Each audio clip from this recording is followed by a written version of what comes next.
자, 책 펴셨죠? 이제 공임을 분할하겠습니다.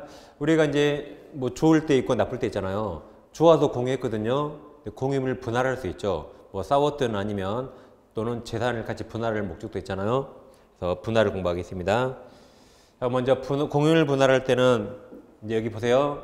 여기 전부 다, 언제나 전원 참여해야 됩니다. 한 명이라도 빠지면 그 분할 무효입니다. 이 전부니까 저기 협의 분할과 재판상 분할을 쓰거든요. 다 전원 참여해야 됩니다. 먼저 공인일 분할은 먼저 협의 분할의 원칙입니다. 당사자들이 협의로 분할하면 편하죠. 그러면 이 협의 분할은 또 세 가지가 있거든요. 협의 분할은 먼저 현물을 분할할 수 있고, 그 다음 대금 분할할 수 있고, 다음 가격 배상, 가격을 배상할 수 있습니다. 무슨 말인지 봐볼게요. 이 토지가 있다면 토지를 가물이 공유합니다. 지분 2분의 1씩 똑같다 가정해 보세요. 근데 공유물을 분할하는데 갑과 을이 이렇게 현물을 쪼갤 수 있죠. 왼쪽을 갑, 오른쪽 을 현물을 쪼갤 수 있죠. 이것이 현물 분할이 됩니다. 근데 대금 분할은 뭐냐면 이 토지 전부를 제3자에게 팔아요. 이걸 팔았더니 4억에 팔렸다. 그럼 4억을 2억씩 분할해 가지면 되겠죠? 그게 대금 분할입니다. 그 다음 이럴 수 있죠? 한 명이 다 가져요. 갑이 다 갔습니다. 을은 2억 주고 내보내면 되겠죠? 이게 가치가 4억이라면 갑이 다 가져요. 그리고 을은 돈 주고 내보내면 되겠죠? 그게 가격 배상이라고 표현합니다. 그러면 협의 분할은 뭐 특별히 원칙이 없어요. 셋 중에 당사자가 협의하는 게 원칙이고, 협의가 합의죠. 그럼 이거 협의는 법률 행위입니까? 법률 규정입니까? 법률 행위죠. 그러면 등기까지 해야만 분할 효력이 생깁니다. 186조. 그래서 법률 행위로 인해서 소유권이 분할되는 물권 변동이 생기려면 뭐까지 해야 되죠? 등기까지 해야 됩니다. 근데 싸워서 협의가 안 되면 어디 가야 돼요? 법원에 가야겠죠. 근데 판사는 곧바로 판결하지 않습니다. 판결하면 시간이 걸리잖아요. 그래서 갑을에게 말합니다. 지금 당신들이 싸워서 그런데 싸우지 마시고 이성적으로 잘 협의해 보세요. 재판하면 시간 들고 돈 들잖아요. 이성적으로 잘 협의해 보세요. 그래서 당사자들이 판사 앞에서 이렇게 협의했대요. 그것을 조정이 성립했다 그래요. 판사가 조정이 성립해서 판사 앞에서 당사자가 협의했죠. 그럼 이건 법률 행위입니까? 법률 규정입니까? 찍지 마시고 당사자가 판사 앞에서 협의했죠. 그럼 법률 행위입니까? 법률 규정입니까? 법률 행위죠. 이건 법원 밖에서 한 거죠. 이건 법원 안에서 가불이 협의했죠. 그러니까 법률 행위니까 뭐까지 해야 되죠? 여기도 등기해야만 분할 효력이 발생합니다. 등기해야 됩니다. 근데 조정도 안 되네요. 그럼 어떻게 해야 돼요? 이제 재판해야겠죠. 그래서 판사가 그럼 안 되겠네요. 이렇게 쪼개세요. 왼쪽을 을이 갖고 오른쪽을 갑이 가지세요라고 판사가 이렇게 판결을 내렸어요. 그럼 이것이 이제 재판상 분할이고, 이게 우리 시험 범위 유일한 형성 판결이라고 지난주에 공부했네요. 형성 판결이랑 판결로서 법률 관계를 형성해 준 겁니다. 그럼 이건 법률 행위입니까? 법률 규정입니까? 법률 규정이죠. 당사자가 갑을인데 갑을 사이 무관하고 판사가 쪽에서 이건 법률 규정입니다. 그러면 등기 없이 분할 효력이 생긴다고 지난주에 187조 공부했어요. 그래서 등기는 나중에 하면 되고 판결 확정 시 소유권이 분할된다. 근데 이거 두 개는 법률행위라 등기까지 해야만 분할 효력이 생깁니다. 자, 칠판을 봐보세요. 책으로 오세요. 책은 제일 밑에 219페이지, 제일 밑에 박스 있습니까? 1차가 협의 분할, 안 되면 오른쪽에 2차가 재판 분할입니다. 한 장 넘겨보세요. 220페이지. 법조문 박스 보지 않고 그 밑에 보세요. 법조문 박스 밑에. 자, 밑줄 합니다. 공인일 분할은 우선, 자, 협의 동을 하세요. 협의에 의하고 협의가 이루어지지 않을 경우에 법원에 그 분할을 청구할 수 있다. 협의 분할이든 재판상 분할은 반드시 동원을 칩니다. 공의자 전원 동원함이 전원이 분할자에 참석해야 된다. 아래 동그라미 1번 협의 분할이 있습니까? 자, 공유일 분할은 당사자 간에 협의가 이루어진 경우에는 그 방법을 임의로 멋대로 선택할 수 있다. 이때 다음 현물 분할 동그라미 현물 분할을 원칙으로 하되 그 현물을 처분하여 대금을 나누는 다시 대금 분할에 동원하세요. 그 다음 공유자 한 사람이 다른 공유자들의 지분을 양수해서 그 가격을 지급하고 단독 소유자가 되는 다시 가격 배상에 동원하세요. 등의 방법이 있다. 여기서 협의 분할로 인한 물권의 취득은 뭘 해야 된다? 등기 동그라미 등기해야 된다.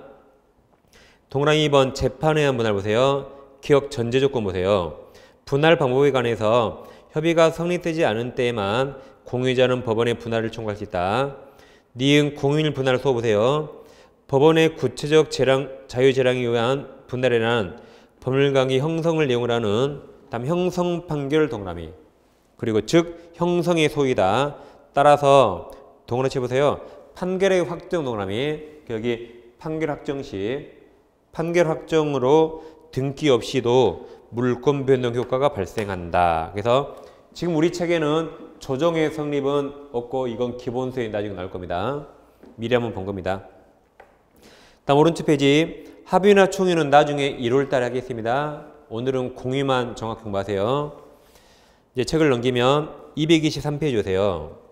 223페이지. 이제 물권 중에 점유권과 소유권이 끝났고 이제 용익물권으로서 지상권, 지역권, 전세권 그쪽을 공부하겠습니다.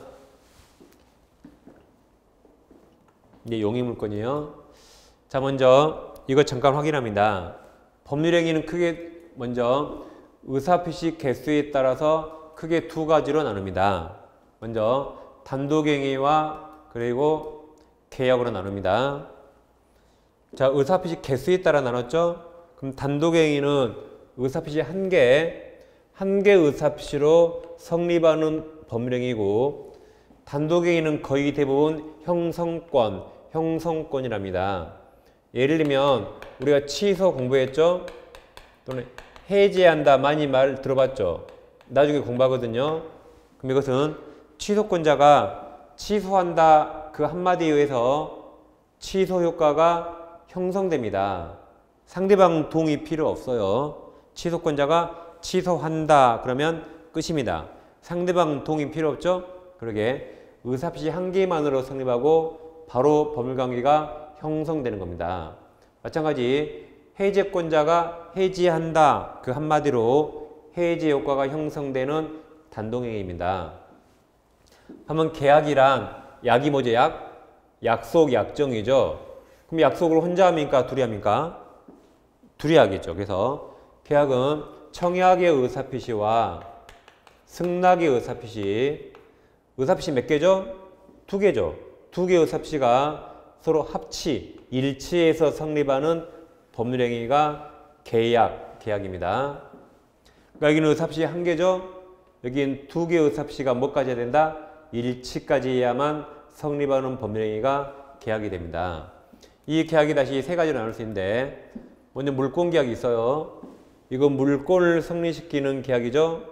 예를 들면 갑소유 부동산을 을과 전세권은 물권이죠.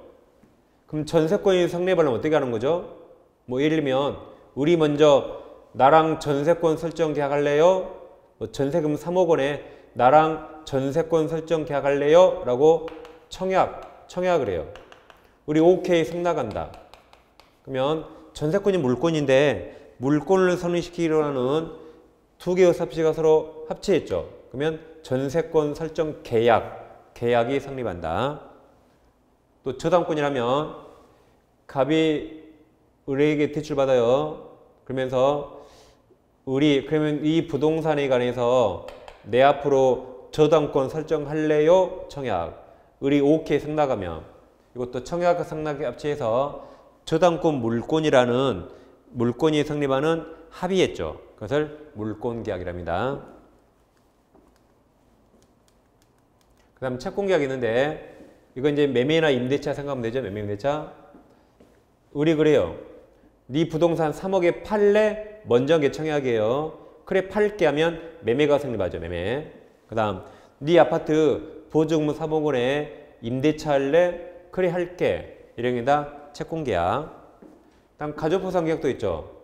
이럴 수 있죠. 감남이 을료에게 감남 권료가 있죠. 여기 그림처럼 만약에 우리 먼저 나랑 결혼할래 할 수 있잖아요. 가백이 부동산이 있으니까 나랑 결혼할래? 청약. 그래 해줄게 승낙. 그러면 혼인이라는 가족보상 계약이 성립할 수 있죠. 이처럼 계약은 다 두 개의 삽시가 합치해서 성립하는 법률행위고 크게 세 가지 나눌 수 있습니다. 근데 우리가 보통 그냥 계약 그러면 보통 채권계약을 말합니다.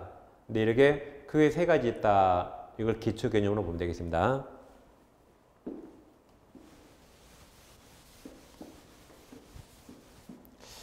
그 다음 이제 용의물권 공부합니다. 용의물권은 일단 내게 아니에요. 타인 걸 제한하는 거죠. 그래서 지상권, 지역권, 전세권 세 가지가 있는데 먼저 이게 땅지자입니다. 그래서 이 두 개는 토지에만 나와요. 토지에만. 근데 전세권은 땅지자 없죠? 여긴 토지, 건물 다 나옵니다. 이거 다 부동산에 대한 권리로 이렇게 나오는 겁니다. 그 중에 우리는 먼저 223페이지에서 지상권을 공부합니다. 그럼 자 여러분들이 지상권 이런 단어 혹시 들어봤나요? 아마 거의 안 들어봤죠. 그만큼 우리 실생활에 별로 없습니다. 왜 없는가도 이제 생각해 보는 겁니다.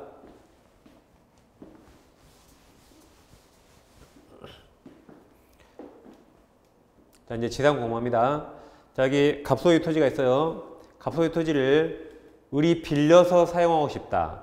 을이 빌려서 사용하고 싶어요. 그러면 을은 보통 크게 셋 중에 하나를 취득하면 됩니다. 첫째, 갑과 토지 임대차에서 임차권으로 갑토지를 사용할 수 있고 토지 전세권자로 사용할 수 있고 지금 공부하실 지상권으로서 갑토지를 사용할 수 있습니다. 그럼 이제 갑과 을이 지상권 설정한다고 가정해 보세요. 그럼 지상권은 물권입니까? 채권입니까? 물권이죠. 다음 지상권을 설정하기로 한 것은 법률행위입니까? 법률규정입니까? 둘이 원해서 하는 법률행위죠. 그럼 법률행위로 물권을 취득하려면 뭐까지 해야 돼요? 그죠? 등기 186조 등기까지 해야 됩니다. 그럼 이 갑토지의 지상권 나오는 거죠? 그럼 갑토지 등기부를 살짝 열어보니까 갑토지 등기부 갑구에 현재 갑이 소유자로 되어 있습니다. 그럼 을은 등기부 을구에 지상권이라고 딱 등기를 해야 돼요. 이렇게 등기까지 해야만 을은 지상권을 취득합니다. 자, 이때 갑이 을에게 지상권을 설정해 줬죠. 그래서 갑을 지상권 설정자랍니다. 그럼 을은 내 토지 아니지만 타인 토지에 지상권을 취득했죠. 그 취득한 자를 지상권자라고 표현합니다. 이것도 처음에 엄청 헷갈립니다. 그래서 지금 둘 중에 누가 소유자죠? 갑이 소유자죠? 소유자를 대부분 설정자랍니다. 꼭 그런 거 아니지만 거의 대부분 일치해요. 그래서 외우세요. 시옷 소유자가 설정자구나. 그러면 이 을이 지상권자가 되는 겁니다. 만약에 이게 전세권이라면 누가 전세권 설정자죠? 그렇죠. 시옷 소유자 갑이 전세권 설정자, 을이 전세권자가 됩니다. 그럼 아까 보신 것처럼 이게 저당권이라면 누가 설정자예요? 그렇죠. 소유자가 저당권 설정자, 이게 은행이라면 은행이 저당권자 이렇게 되는 거죠. 그래서 시옷 하시면 안 헷갈립니다. 그럼 이제 실생활에 전세권이 별로 없는데 왜 없는가 이런 걸 이제 하나씩 공부하는 겁니다. 그럼 책은 일단 224페이지 오세요. 224페이지.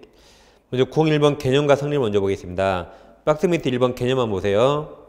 이 건물, 공작물, 수목을 소유 동그라미 소유하기 위해서 타인 토지를 점유해서 사용해 동그라미 사용하는 물건입니다. 그러면 소유와 사용 동그라미 쳤죠. 둘 중에 뭐가 중요할까요? 소유, 사용. 소유가 중요합니까? 욕심이 많아요. 용의물권이라 용익 물건이죠. 사용이 더 중요합니다. 사용. 그 밑에 2번 성립을 보세요. 동그라미 2개 칩니다. 첫 번째, 지상권 설정 계약 동그라미, 그리고 지상권 등기 동그라미. 이렇게 등기해야 되죠? 이게 필요하다. 3번 당사자는 지상권 설정자가 가로 열고 토지 주인, 토지 소유자, 그리고 지상권자입니다. 지금 우리는 물권 항상 법정주의죠? 법이 정해진 그대로 우리는 받아들이는 겁니다. 우리 스펀지예요. 물 그대로 흡수하는 겁니다. 내 생각하면 안 돼요. 정해진 그대로 우리는 물권을 받아들입니다. 그럼 그 밑에 02번 존속기간이 있습니까? 이 존속기간 때문에 실생활에 지상권이 거의 없는 겁니다.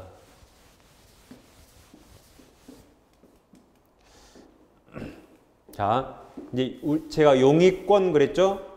용익 물권이 아니죠. 용익권이니까 용익 물권과 임대차 같은 채권 다 포함된 말입니다.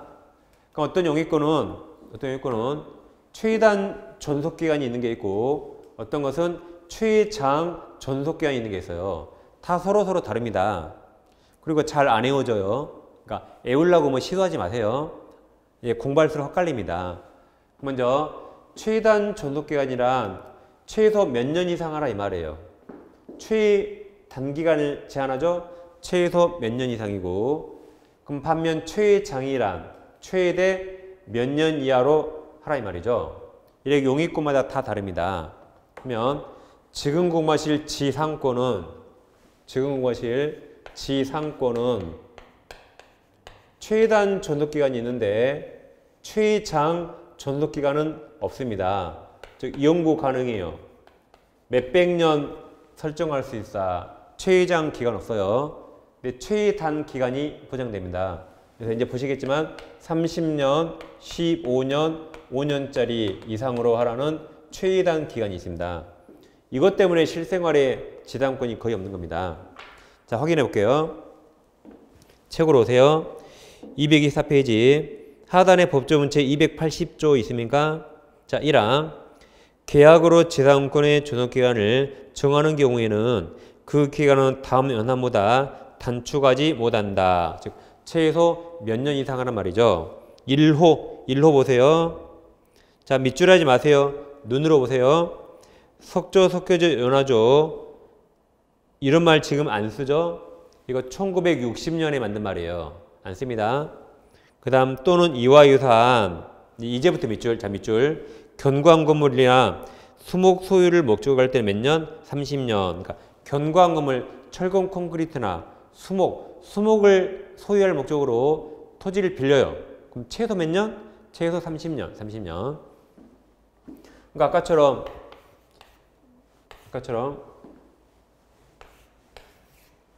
갑소유 토지에 우리 지상권 설정하잖아요. 철근 건물 지을 목적이라면 최소 몇 년? 우리는 최소 30년을 의사용합니다. 그럼 그동안에 갑이 죽을지도 모르겠네요. 그러죠? 그럼 갑은 내 땅인데 내 땅을 사용도 못하고 죽을 수 있잖아요. 그러니까 실생활에 이 지상권이 거의 없는 겁니다. 우리도 갑도 내 땅 사용하셨겠죠? 이 엄청난 규정이 있어요. 그 다음 2호에서 존호가 몇 호죠? 1호. 그럼 존호 이외의 그다음 건물입니까? 그럼 존호는 견고한 건물이죠.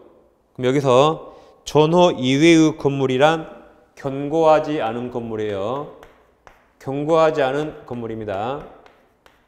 예를 들면 카페 하려고 목조 건물 지을 수 있잖아요. 카페 하려고 이런 것들 예를 들면. 그래서 다시 존호 이외의 건물이 뭐다? 견고하지 않은 건물 소유를 목적으로 할 때 몇 년? 최소 15년 이상이어야 돼요. 3호 건물 이외의 공작물 그랬나요? 그럼 건물이 아닌 것, 뭐 교량, 광고탑, 뭐 전신주, 많죠? 뭐 터널 이런 것들 이거 소유를 목적으로 할 때는 최소 5년 이상 5년입니다. 2항 전항기간보다 단축한 기간을 정한 때 전항기간을 연장한다. 이거 물권법 다 강행 규정이에요. 따라서 이 철근 건물 지을 목적인데 기간을 20년 했다면 무조건 30년으로 되는 겁니다. 다음 목적어물 질 목적으로 10년 약정이 있다면 무조건 15년까지 무조건 늘어납니다. 공작물, 동상 같은 동상이나 전신주, 동상을 설치할 목적으로 2년 약정하면 무조건 5년까지 늘어난다. 약정 무시하죠? 강행의제 위반이니까. 그래서 이게 최단 기간입니다. 엄청난 규정이에요.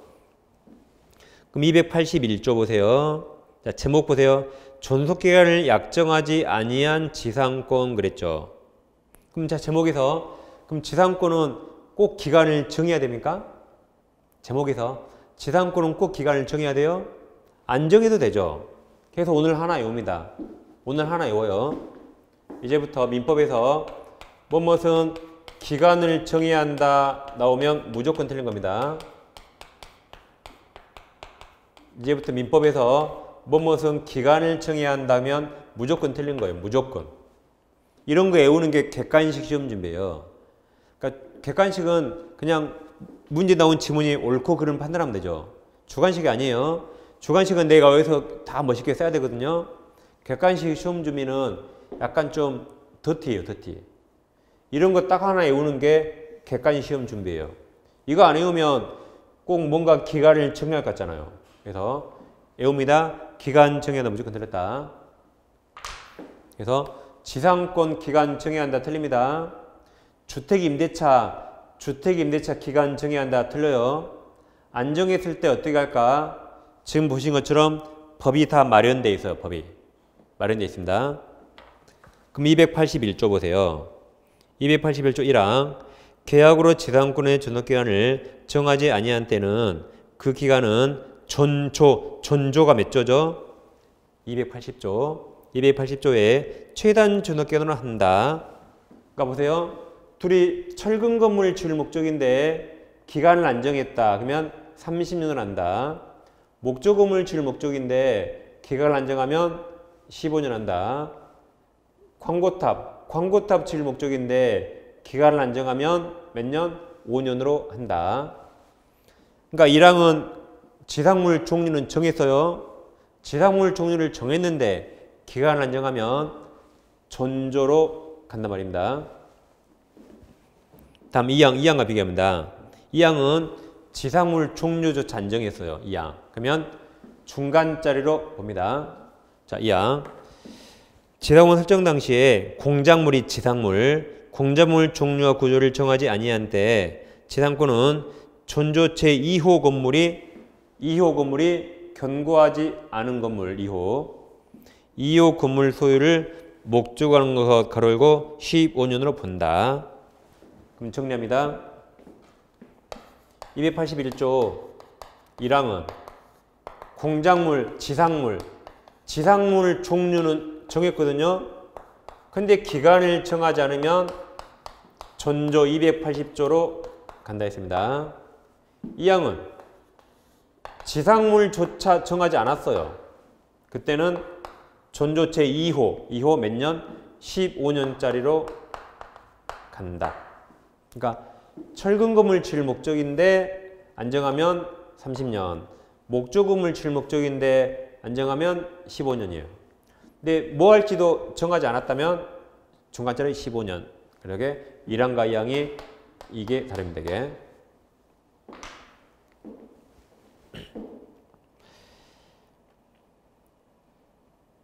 근데 지금 기간 규정은 잘 안 외워집니다. 그러니까 제가 이건 굳이 외우려지 말았어요. 안 외우죠 이거. 네, 다른 게 나오면 계속 헷갈립니다. 그냥 궁금하면 찾아보는 겁니다. 궁금하면. 그 다음 오른쪽 페이지 오세요. 이제 225페이지. 자, 이제 지상권 효력이 있습니까? 그럼 지상권은 물권입니까? 채권입니까? 물권이죠. 그럼 물권은 원칙 대항력이 있다고 했었죠. 전세권 지난주에 전세권 대항력 있었죠.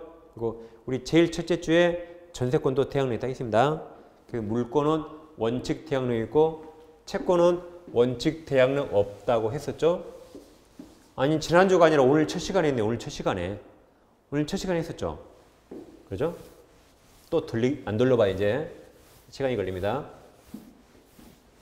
그래서 지상권도 물권이니까 대항력이 있습니다. 그럼 대항력이 뭐였죠? 계약 당사자가 아니라 제3자에게 주장하는 권리입니다. 그래서 보세요.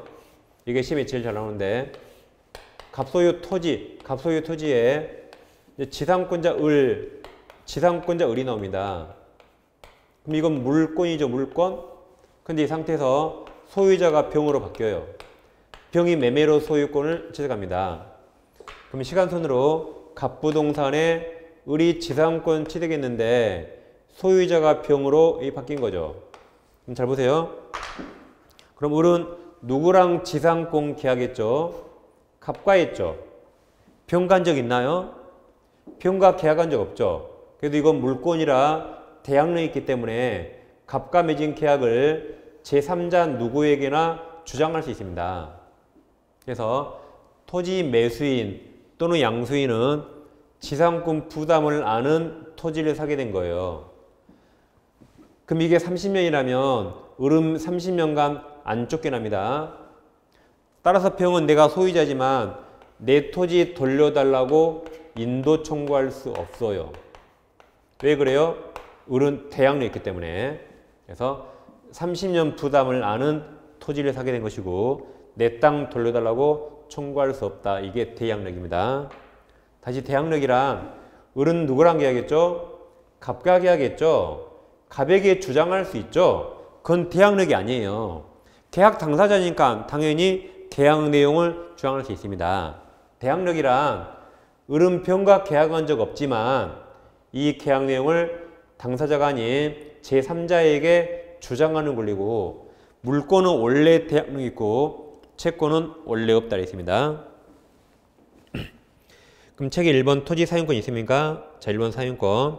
자, 지상권자는 토지 원소유자가 갑과 토지의 바뀐 주인 병 가로 열고 토지 양수인 또는 제3자에게 30년간 지상권을 주장할 수 있다. 이를 제3자에게 대항력이 있다고 표현합니다. 다음 3번 상해관계 준용된다고 했습니다. 그래서 소유자와 지상권자 간에도 서로 사이좋게 지내겠죠? 상해관계 준용된다. 다음 4번 지상물 매수 청구인데 아래 283조가 있습니까? 자, 칠판 오시면 이제 토지 임차인은 뭘 빌렸죠? 노란색 토지 빌렸죠. 다음에 토지 전세권자도 뭘 빌렸어요? 토지. 지상권자 뭐 빌렸죠? 이게 아까 땅지자. 그럼 3명 다 토지를 빌렸죠. 이 3명 다 토지를 빌렸기 때문에 이 3명 모두에게 계약갱신 청구권과 그리고 지상물 매수 청구권 이 3명에게 똑같이 다 인정됩니다. 근데 실생활에는 토지 임대차가 제일 많거든요. 그래서 시험이 여기서 주로 나와요. 그래서 판례가 얘기가 많습니다. 그럼 오늘 여기서는 법조문이 무슨 말인가만 확인하고 가는 겁니다. 자, 예를 들면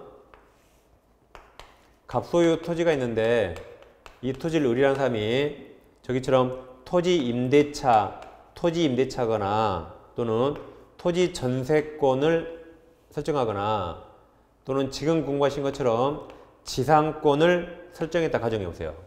다 똑같습니다. 그럼 우리 지상권자라면 이제 을이 지상에 건물을 짓습니다. 그럼 토지는 누구 소유죠? 갑소유고 건물은 을 소유죠. 근데 기간이 끝났네요. 약정 기간이 끝났다. 그것을 기간이 만료했다고 표현합니다.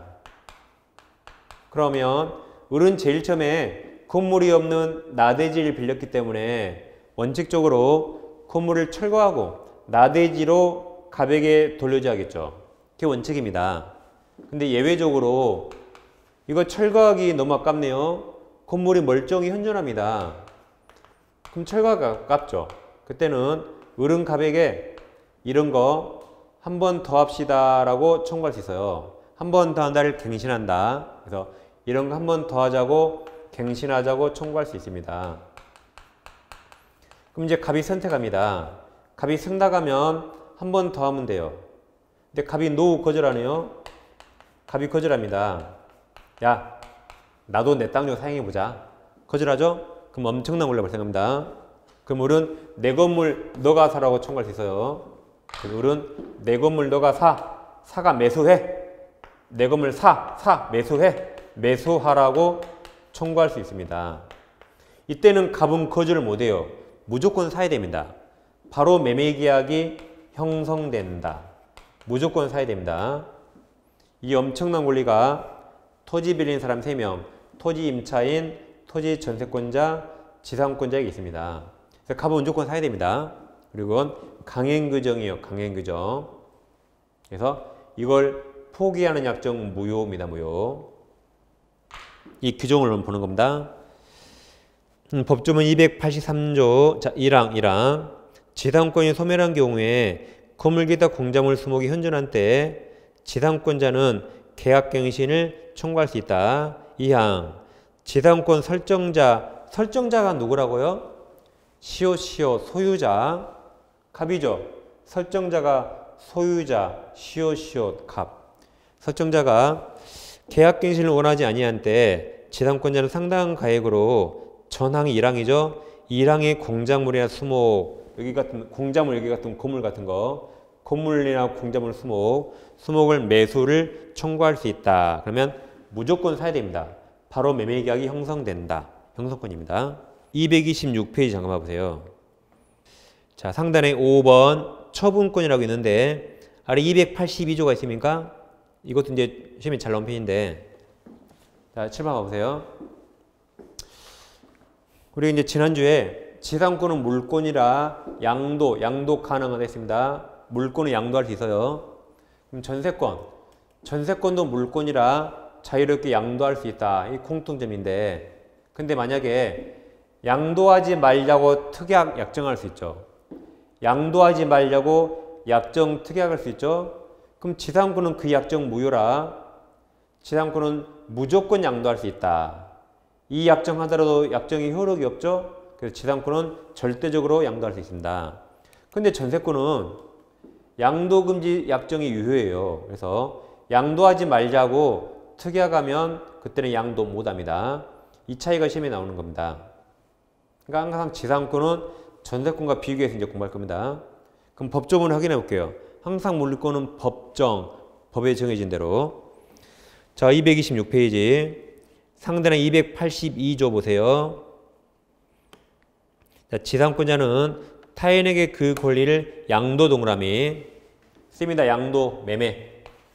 양도가 매매하고 거의 똑같다고 생각하면 돼요. 양도가 매매, 넘긴다. 양도하거나 그 권리의 존속기간 내에서 그 토지를 임대할 수 있다. 그러니까 사설을 끊어요.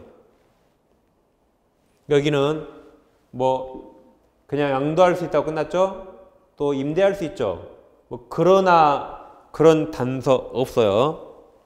그 다음 문장 지상권을 이제 저당권으로 목적할 수 있다고 법조문이 있습니다. 네, 뒷문장 보지 마시고 다시 첫 번째 문장만. 지상권자는 타인에게 그 권리가 지상권을 양도하거나 그 권리의 존속기간 내에서 그 토지를 임대할 수 있다. 그러니까 지상권에는 임대할 수 있다. 그리고 뭐 그러나 이런 거 없죠. 이런 거 단서 분명히 없습니다. 그럼 전세권 비교해요. 전세권 306조인데 책을 잠깐 235페이지 한번 펴보세요. 책을 잠깐 235페이지. 책이 235페이지입니다. 거기도 중간에 03번 처분권 있습니까? 처분권에서 아래 306조 보세요. 306조.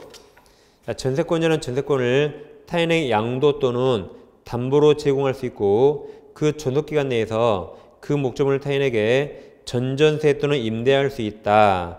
여기까지는 두 개가 대강 비슷합니다. 근데 거기는 그러나가 있네요. 그래서 여기는 전세권에는 그러나 단서가 있다. 이게 지금 차이입니다. 이게 법조문. 그러나 보세요. 그러나. 자, 설정행위, 설정 동그라미 설정. 설정이 합의 약정이에요. 둘이 설정했다, 둘이 정했다. 설정이 뭐다? 합의, 약정, 특약 다 같은 말입니다. 둘 다 둘이 정했단 말이죠. 혼자 특약할 수 있나요? 둘이 정했단 말입니다. 그럼 다시 그러나 설정행위로 합의로 일 금지한 때는 양도하지 못한다. 그러하지 아니하다가 양도하지 못한다 써 있죠. 그러니까 거기는 항상 물권은 법정이라 우리는 전세권을 양도하지 말자고 특약하면 그 특약대로 양도 못합니다. 근데 지상권은 그러나 그런 거 없었거든요. 그래서 지상권은 양도금지 특약하면 그 특약 무효이기 때문에 무조건 양도할 수 있다. 이 차이가 시험에 잘 나옵니다. 그래서 항상 물권은 법정, 법에 정해진 대로 받아들인 겁니다. 그래서 두 개 꼭 나중에 기억해야 됩니다. 그럼 다시 226페이지 오세요. 226페이지. 법조문 그래게 잘 기억하시고 밑에 6번 지료 있나요? 지료. 동그라미 1번. 지상권 성립 요소가 아니다. 그 말은 지료, 토지 사용료. 지료가 토지 사용료는 지상권 성립 요소가 아닙니다. 그래서 그 다음 문장에 지료는 무상, 지상권은 무상도 가능하다. 그 말입니다. 무상도 가능하다. 근데 동그라미 3번. 만약에 유상일 때 지료를 2년 동그라미 2년 연체하면 지상권 설정자가 누구라고요? 소유자는 지상권 소멸을 청구할 수 있습니다. 유상일 때. 아무튼 무상도 가능하다. 여기까지 보시고 그다음 밑에 특수지상권은 1월 달에 기본으로 합니다. 지금부터 볼 필요 없어요. 그럼 이제 넘어가면 이제 지역권 가세요. 이제 지역권. 지역권 했습니까? 그래서 지역권부터는 10분 쉬고 이어서 보겠습니다.